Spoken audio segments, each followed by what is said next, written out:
In the opulent yet suffocating halls of Madrid's royal palace, the year is 1802, and Maria Antonia of Naples, a radiant 16-year-old princess, stands on the precipice of a nightmare she cannot yet fathom.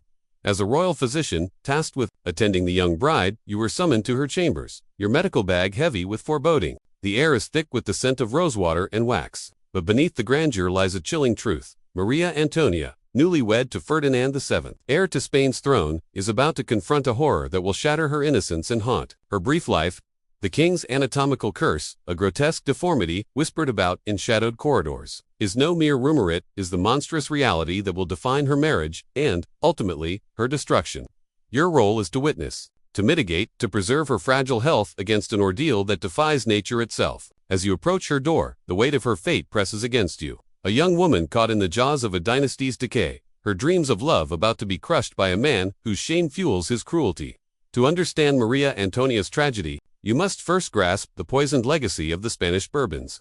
A bloodline twisted by centuries of inbreeding, where cousins wed cousins in a reckless bid to preserve power. Ferdinand, born in 1784 at El Escorial, was the product of Charles IV and Maria Luisa of Parma, first cousins whose union wove a genetic trap. By adolescence, his body betrayed him, his member growing into a grotesque anomaly long as a scepter, narrow at the base, swelling to unnatural girth, with strange ridges that seemed almost otherworldly. Secret medical logs, later buried in Vatican vaults, describe it as a twisted relic, a deformity that marked Ferdinand as both victim and tyrant. For Maria Antonia, this curse will not be a distant rumor but a visceral terror, the centerpiece of a marriage that will consume her. Maria Antonia arrives in Madrid with a heart full of hope, her dowry glittering with Neapolitan jewels, her mind painted with visions of a gallant prince. The court buzzes with her beauty, dark curls framing a face of porcelain, eyes bright with youthful dreams. He knows little of Ferdinand beyond his title as the desired one, a moniker crafted by loyalists to mask his growing darkness. Her education, steeped in Catholic piety, music, and courtly grace, has left her unprepared for the realities of marriage, let alone the aberration awaiting her.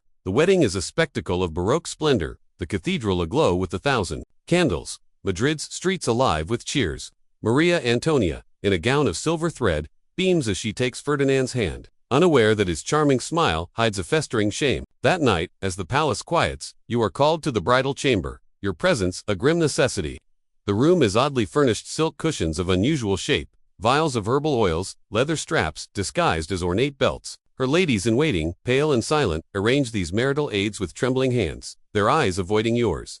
When Ferdinand disrobes, Maria Antonia's scream pierces the air, a raw, animal cry of terror. Mercy, it's a beast, she shrieks, stumbling backward, her hands clawing at the wall. The sight of his grotesque, organ-twisted, ridged, impossibly vast shatters her. It is no human form but a nightmare, a club-like monstrosity that seems to pulse with malevolent life.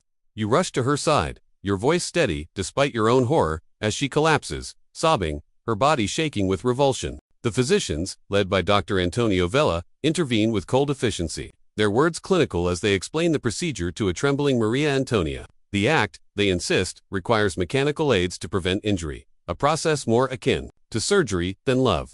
Cushions are positioned to support Ferdinand's deformity, oils applied to ease the impossible. You administer laudanum, its bitter taste a small mercy as her eyes glaze, dulling the panic but not the pain. The encounter is a violation, a mechanical assault that leaves her weeping, her body bruised, her spirit fractured. You remain by her side as dawn breaks, her whispered prayers, a litany of shock. God, why this curse? The court awakens to rumors of a blood-streaked bed, of a princess who cannot meet her husband's gaze. Ferdinand, humiliated by her reaction, retreats into a darker version of himself, his paranoia flaring. He sees her fear as betrayal, her tears as mockery, and his shame festers into cruelty. For Maria Antonia, the wedding night is not an isolated horror but the beginning of a relentless ordeal.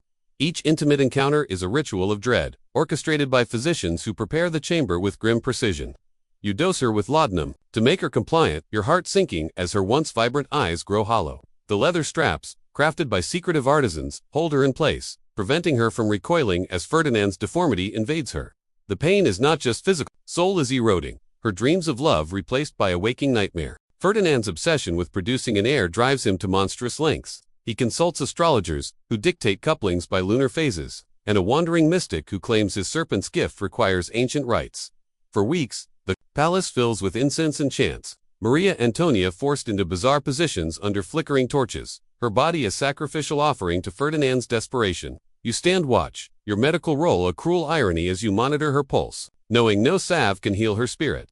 Twice, hope glimmers she conceives. In 1804, the court rejoices, but the pregnancy ends in a miscarriage, her body too battered to sustain it. You hold her hand as she screams through the loss, blood soaking the linens, her cries echoing in the stone halls. In 1805, a second pregnancy reaches near term, but the labor is a massacre, the child a son stillborn in a torrent of agony that nearly claims her life. You work frantically to save her, stitching wounds, dosing her with opiates, but the damage is done. Her health crumbles, her laudanum doses growing larger, her prayers turning frantic. She believes herself cursed, her body rejecting Ferdinand's seed as divine punishment for sins she cannot name. You try to comfort her, but your words feel hollow against the weight of her despair. Ferdinand's reaction is not compassion but accusation. He whispers that Maria Antonia sabotages their heirs, that she harbors secret herbs or liberal sympathies to thwart his dynasty. These claims spread through the court's spy network. Crush her further. You overhear courtiers murmuring, their pity laced with fear, as she becomes a ghost in her own palace. Her once lively laughter is gone, replaced by a vacant stare, her hands trembling as she clutches a rosary. The palace, a gilded prison, closes around her. Ferdinand's paranoia infects every corner. Servants are flogged for glancing at her. Guards rotated to prevent plots, mirrors installed to catch eavesdroppers. You too feel the scrutiny, your medical notes inspected for signs of disloyalty. Maria Antonia's ladies-in-waiting, loyal but terrified.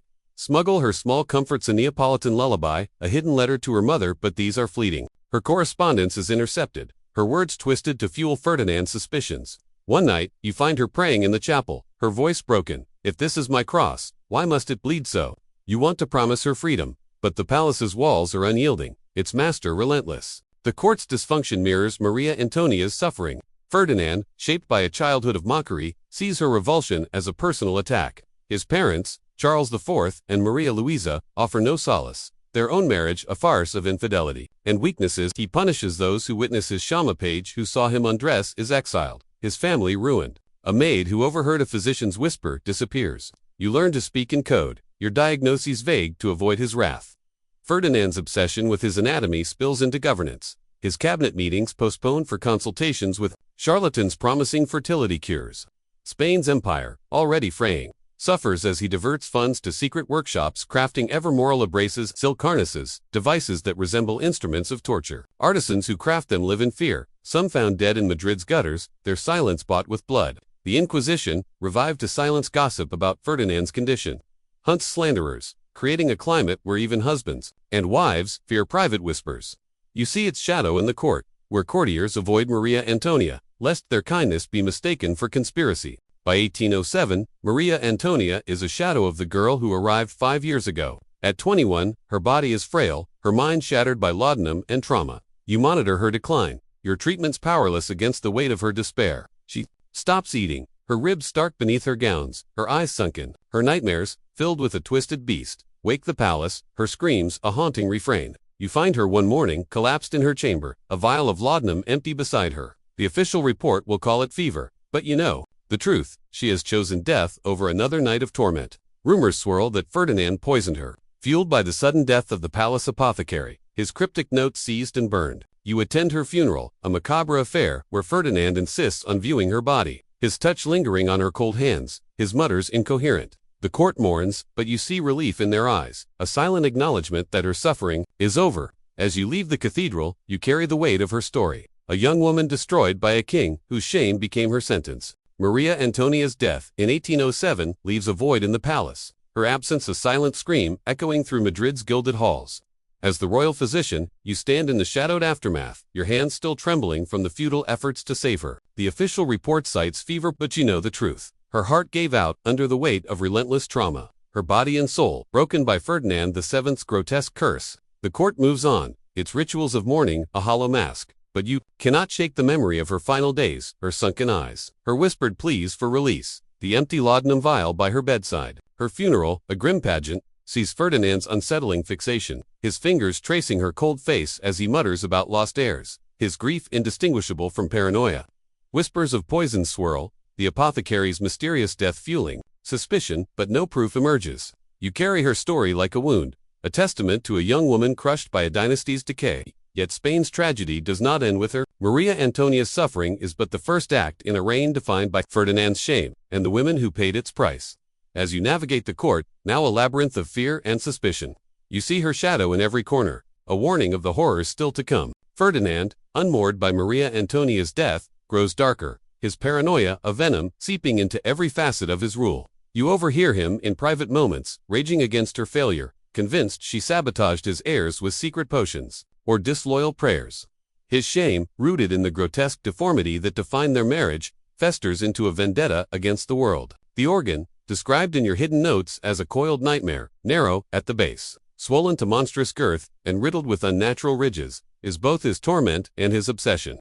You've seen the secret logs, destined for Vatican vaults, that call it a devil's scepter, a deformity that made intimacy a brutal ordeal. Ferdinand's quest for a cure consumes him. Charlatans peddle elixirs of crushed coral and wolf's blood. Alchemists promise lunar rituals to shrink his anomaly, all failing spectacularly. You're tasked with overseeing these treatments, your skepticism buried under fear of his wrath. Each failure fuels his cruelty. A servant who spills a potion is flogged, a physician who hesitates is exiled. The palace workshops, hidden in its bowels, churn out ever more sinister AIDS-padded frames, silk-lined restraints, devices that blur the line between medicine and torture. You visit these chambers once, the air heavy with wax and despair, and vow never to return, the artisan's haunted eyes mirroring your own. The court, once a beacon of culture, becomes a prison under Ferdinand's gaze.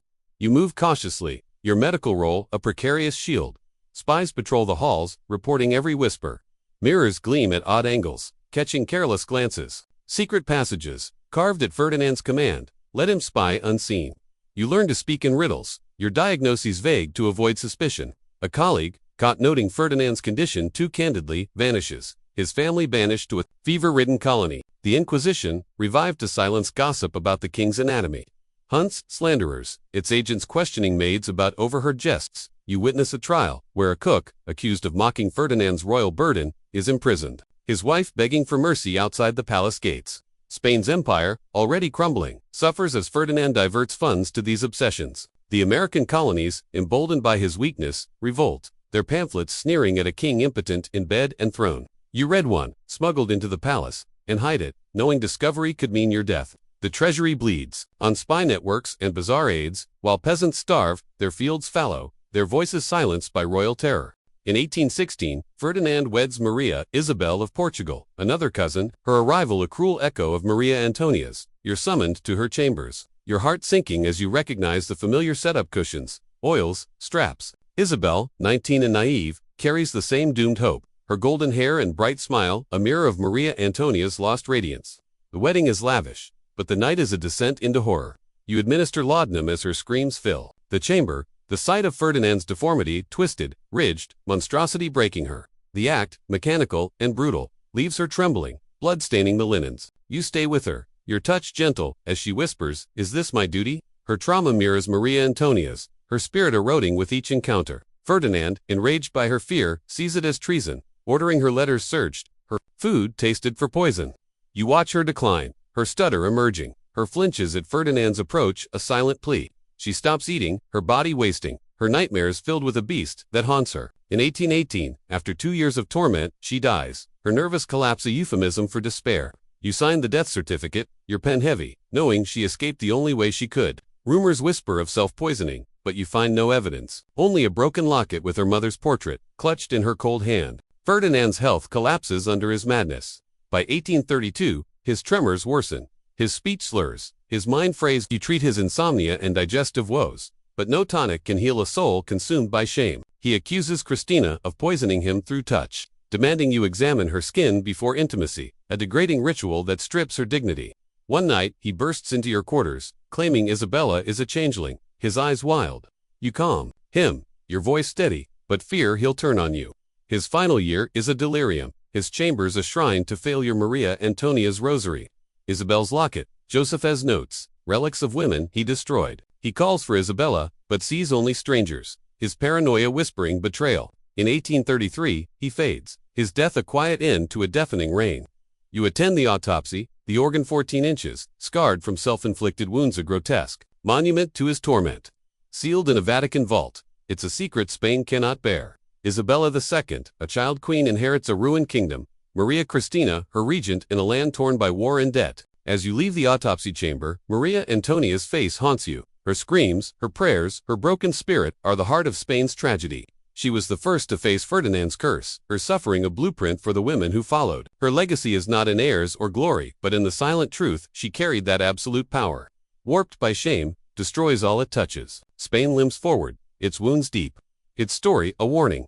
One man's dysfunction can unravel an empire, and one woman's pain can echo through history.